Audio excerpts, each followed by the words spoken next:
O futuro a Deus pertence, não é? Diz o ditado, mas vamos tentar agora projetar e visualizar um pouco aquilo que poderá vir a ser o futuro desta atividade. Ora bem, este ano começou bem, relativamente bem. Tivemos alguns indicadores que pareciam extremamente positivos.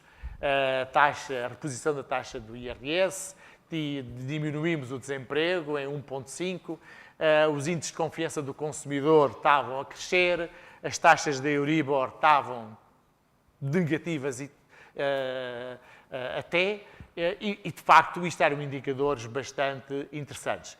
Neste momento há outros indicadores que já não são tão interessantes, nomeadamente as exportações, nomeadamente também o peso da nossa dívida, etc. Mas o ano de 2016 não se pode dizer que tenha começado mal. Se formos aqui também há alguma informação relacionada com as compras e com o consumo em geral, constatamos que também nos últimos meses, no primeiro trimestre, uma subida dos movimentos na rede multibanco com cartões. Portanto, há mais levantamentos, mas há até mais compras do que os montantes de levantamento. Também é um sinal positivo e vamos a ver se esta tendência, de certa forma, vai continuar ao longo do ano. Se entrarmos particularmente nos centros comerciais, há também, digamos, algum otimismo, porque estamos efetivamente a crescer. Não temos aqui dados do primeiro trimestre de 2016, mas foram publicados, já sabemos que são positivos. Sim, já, é. Mas estão na mesma tendência do quarto trimestre de 2015? Achas que já se pode dizer qualquer coisa, Pedro? Não. Pedro?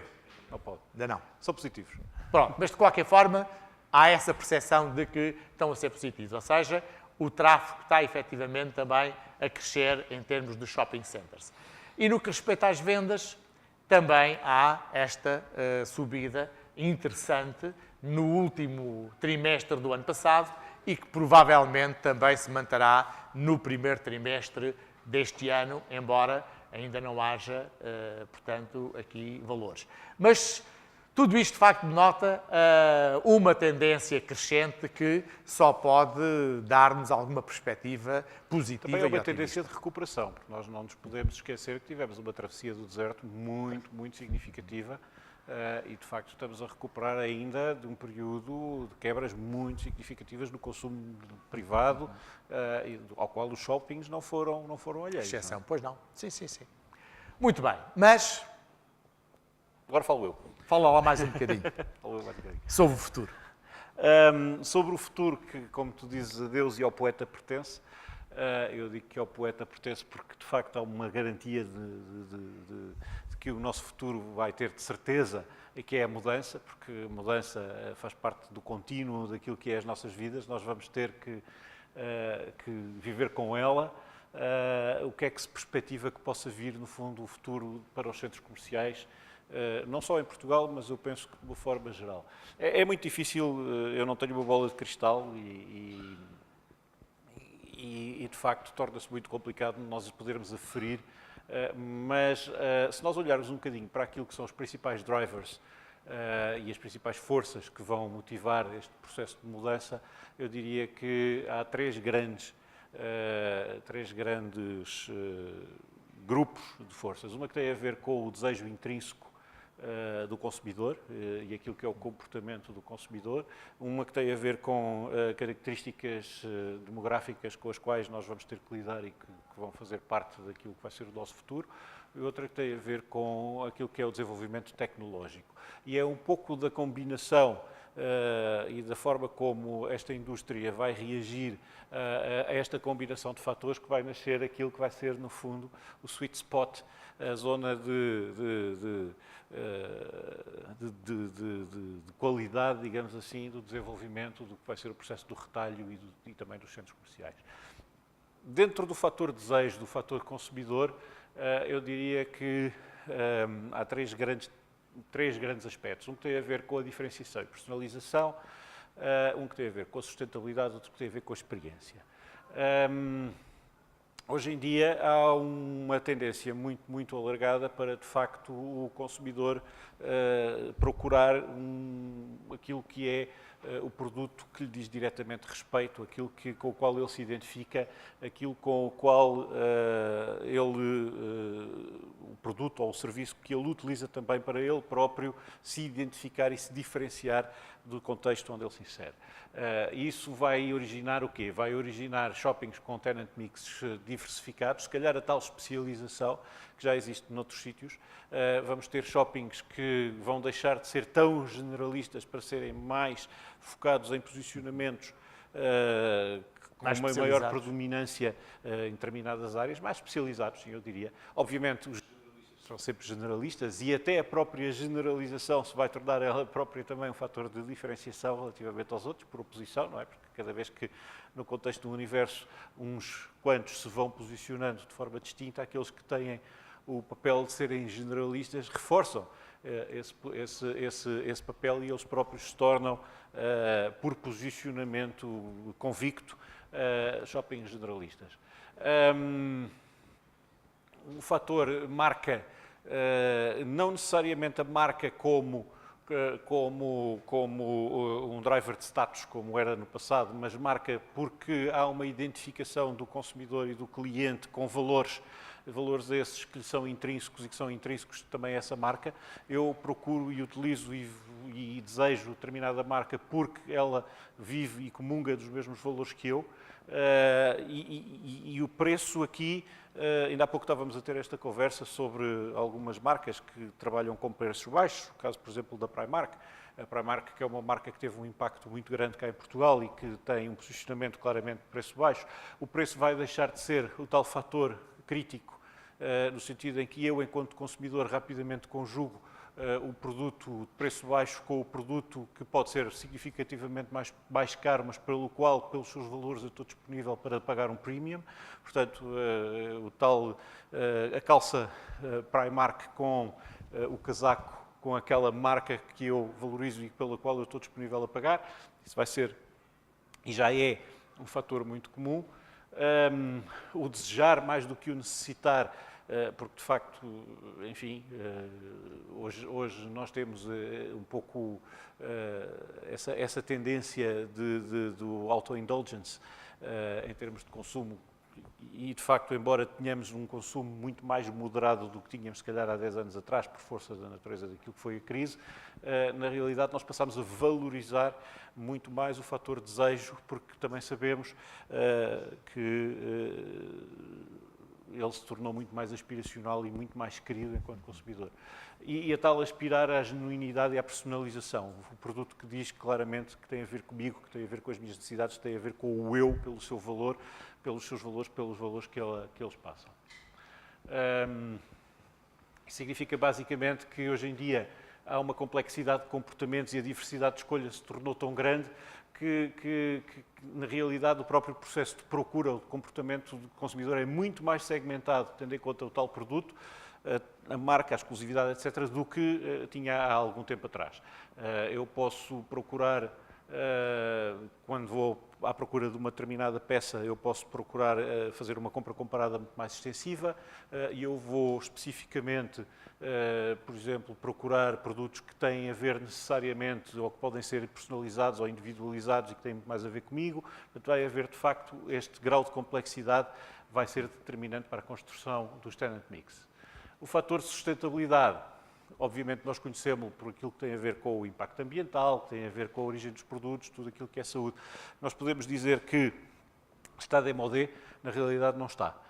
Na realidade, eu estou convencido que o consumo ético é um fator que pode vir a ganhar ainda mais peso num futuro próximo.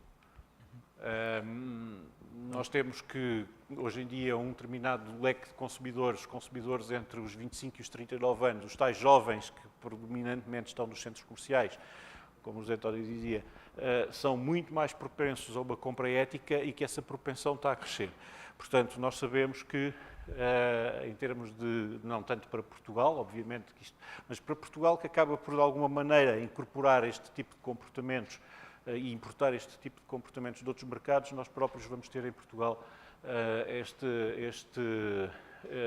uma predominância para que isto aconteça dentro destes escalões etários e estes escalões etários e mesmo os mais jovens, consoante vão evoluindo na idade e na sua capacidade de consumo, vão trazer para o espaço do centro comercial também estas necessidades e o centro comercial terá que ser capaz de dar resposta também. Ainda hoje estive de manhã numa sessão sobre um tema muito interessante, que é o capitalismo consciente.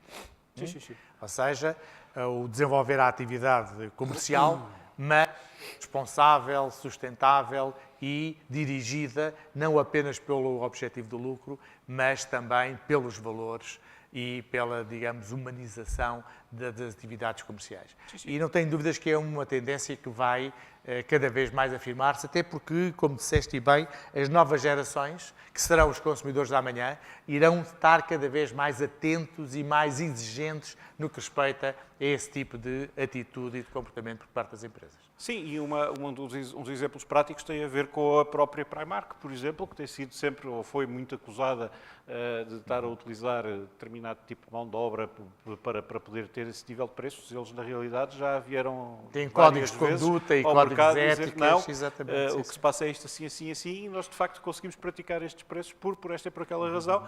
Não é porque andamos a explorar a mão de obra infantil ou o que quer que seja, não é porque compramos em muita quantidade, porque compramos em tais sítios, em tais fábricas, de tal maneira. Portanto, de facto, há uma preocupação grande por parte do retalhista em termos de comunicação, de se dirigir ao mercado e dizer, olha, nós até praticamos preços baixos, mas as razões são estas, assim. Portanto, nós não sabemos o que é que está, enfim, por trás de todos estes processos, mas na realidade existe, pelo menos da parte do retalhista, uma preocupação muito grande em clarificar, no fundo, os seus valores e as suas razões. Em termos de experiência, eu diria que em termos daquilo que é a conceptualização dos centros comerciais do futuro, é um dos fatores mais críticos.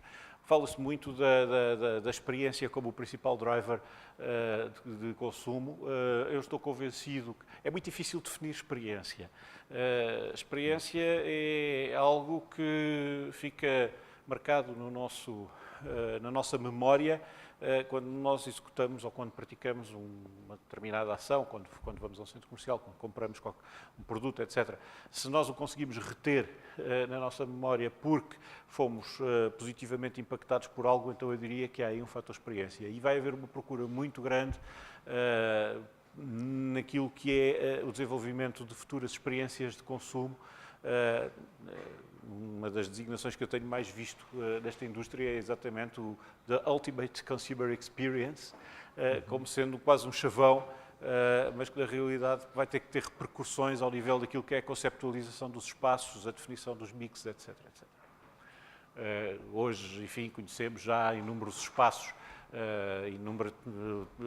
utilização de tecnologia diferenciada, sei lá, as tais montras virtuais, onde nós podemos quase ver-nos vestidos com os espelhos virtuais, exatamente. Este espaço eu acho absolutamente fantástico. Para quem não conhece, é a Eataly. Esta foi a primeira loja, o primeiro espaço da Eataly, que eles hoje em dia já estão presentes em vários espaços, em várias cidades com vários espaços, mas esta foi a primeira em Turim. Quando a visitei, foi autenticamente o espaço onde eu entrei e fiz uau! E este uau é a tal experiência que fica na retina, que nos fica na memória. Não é? Isto é um espaço que eu não consigo definir muito bem, não sei se é uma loja, se é um supermercado, se é um restaurante, se é um misto disto tudo. Não, é a miscigenação de vários. Exatamente, mas há aqui uma miscigenação de experiências onde eu posso degustar um produto tradicional e típico e depois ir comprá-lo ao lado e tudo isto num espaço extremamente agradável onde se dão workshops. Escolher o peixe e mandar grelhar. Exatamente, portanto, é um espaço absolutamente fantástico que quem for a Itália eu recomendo vivamente, já existe em Milão, enfim, já existe em outras cidades, mas na realidade é a tal mistura entre aquilo que vai ser espaço, produto e tecnologia que de alguma maneira vão poder criar, no fundo, aquilo que vão ser as experiências.